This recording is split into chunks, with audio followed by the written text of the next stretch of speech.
Dictation start होगा 5 second बाद। Start.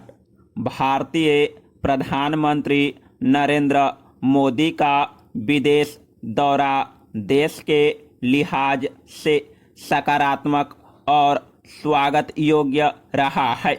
यह दौरा मूल रूप से संयुक्त राष्ट्र महासभा की बैठक के लिए था, जहां दुनिया के 100 से ज़्यादा राष्ट्राध्यक्षों या राष्ट्र प्रतिनिधियों ने अपना अपना उद्बोधन पेश किया। अत्यंत महत्वपूर्ण मोड़ पर खड़ी दुनिया में कई नेताओं ने परोक्ष तो कई नेताओं ने प्रत्यक्ष उपस्थिति से महासभा को सार्थक सिद्ध किया। वहां भारतीय प्रधानमंत्री की प्रत्यक्ष उपस्थिति से भारत के पक्ष को निस्संदेह मजबूती मिली है। ऐसे अवसर बहुत कम आते हैं जब दुनिया के राष्ट्र आपकी बात सुनते हैं। जम्मू कश्मीर की संवैधानिक स्थिति में परिवर्तन, कोरोना महामारी के तांडव, भारत चीन संघर्ष, अमेरिका की अफगानिस्तान से वापसी और तालिबान के शिकंजे की पृष्ठभूमि में संयुक्त राष्ट्र की यह बैठक कमोबेश हर देश के लिए महत्व रखती थी। अब अमेरिका की स्थिति ऐसी नहीं है कि वह आक्रामक हो। वह ऑक्स और क्वाड जैसे नए गठजोड़ों में भविष्य तलाशता दिख रहा है और महासभा के दौरान भी उसकी कोशिशें इस दिशा में तेज थी। यह एक ऐसा मोर्चा है जहां भारत की अपनी चिंताएं और सीमाएं हैं। हालांकि यह कोई अच्छा संकेत नहीं है कि हम महासभा के समय छोटे गठजोड़ों का महत्व देख रहे थे। क्या दुनिया की महाशक्तियां संयुक्त राष्ट्र के प्रति पूरी तरह ईमानदार है? संयुक्त राष्ट्र में अगर हम दुनिया के अन्य देशों के प्रतिनिधियों के संबोधनों पर गौर करेंगे तो पाएंगे कि दुनिया तालिबान और कट्टरपंथियों के उभार के चलते चिंतित है। दुनिया के बहुत से देशों को आर्थिक, सामाजिक रूप से मदद चाहिए। दुनिया के ज़्यादातर देश परस्पर मिलजुल कर चलना चाहते हैं।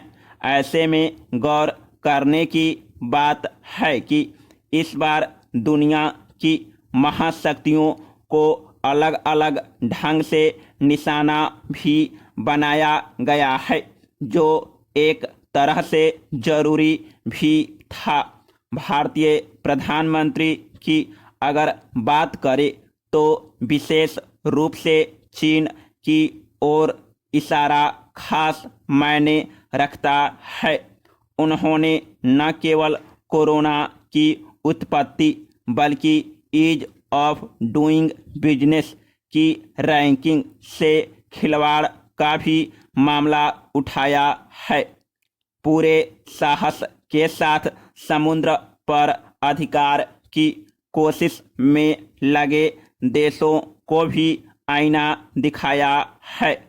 भारत पहले दिन से इस प्रयास में लगा है कि अफगानिस्तान में जिसके भी हाथों में सत्ता हो वह समावेशी सरकार चलाए। अगर तालिबान अपने समाज, अपने लोगों के प्रति समावेशी नज़रिया नहीं रखते तो उन्हें मान्यता देने से पहले इंतजार करने में ही दुनिया की भलाई है। भारत के इस रुख को दुनिया के अधिकतर देशों ने समर्थन दिया है। रूस और चीन जैसी शक्तियों के साथ ही पाकिस्तान की कोशिशें भी नाकाम रही है। तालिबान पर महासभा से जो दबाव पड़ा है उसकी रोशनी में हम सुधार की उम्मीद रख सकते हैं। जहां तक भारत की उपलब्धियों का सवाल है तो प्रधानमंत्री का यह दौरा अमेरिका से किसी सौदे समझौते के लिए नहीं था। फिर भी अमेरिका राष्ट्रपति और उपराष्ट्रपति के साथ प्रधानमंत्री की मुलाकात को हम सकारात्मक करार दे सकते हैं। बातचीत में भारत के लिए कोई अप्रिय बात नहीं हुई है। जहां तक कश्मीर का सवाल है तो उसकी बात इक्का दुक्का देशों ने की है, जिनको वहीं यथोचित जवाब दे दिया गया है। पैरा न्याय के घर में न्यायाधीश न्याय करते हैं, लेकिन जब वहां भी पहुंचकर अपराधी कानून व्यवस्था को धता बताने लगे तो न केवल शर्मनाक बल्कि दुखद स्थिति बन जाती है।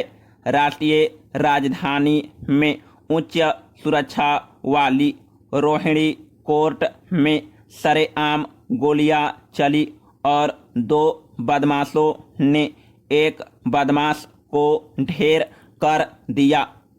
मजबूरन पुलिस को भी अदालत में ही दोनों हथियारबंद बदमाशों के खिलाफ अंतिम विकल्प का सहारा लेना पड़ा।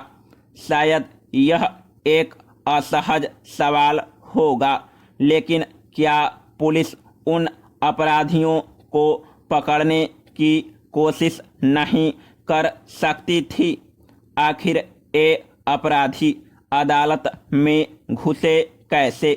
इनकी हिम्मत कैसे पड़ी कि वकीलों का चोला पहनकर उन्होंने वकील बिरादरी पर लोगों के विश्वास को हिलाया? क्या उच्च सुरक्षा वाले उस कोर्ट परिसर में वकीलों को प्रवेश से पहले रोकने टोकने जांचने की हिम्मत पुलिस में नहीं है?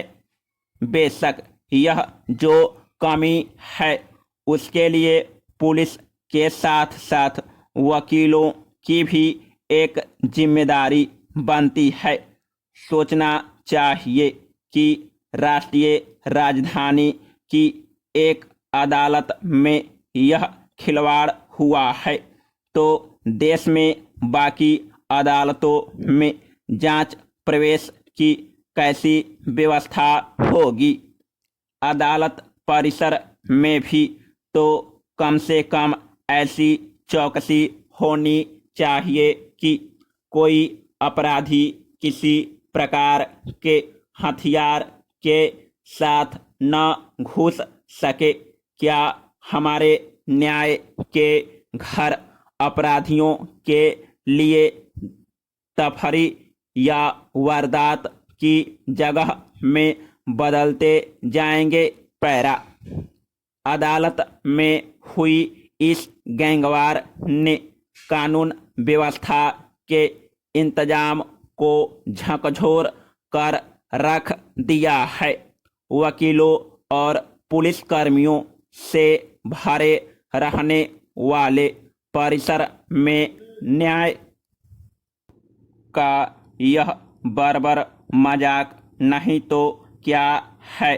क्या पिछले वर्षों में राष्ट्रीय राजधानी में अपराधियों का दुस्साहस बढ़ गया है? मारे गए बदमाश गोगी की गैंग हो या उसे मारने वाले ताजपुरिया की गैंग, इनके लिए भला राष्ट्रीय राजधानी में कैसे जगह निकल आई है?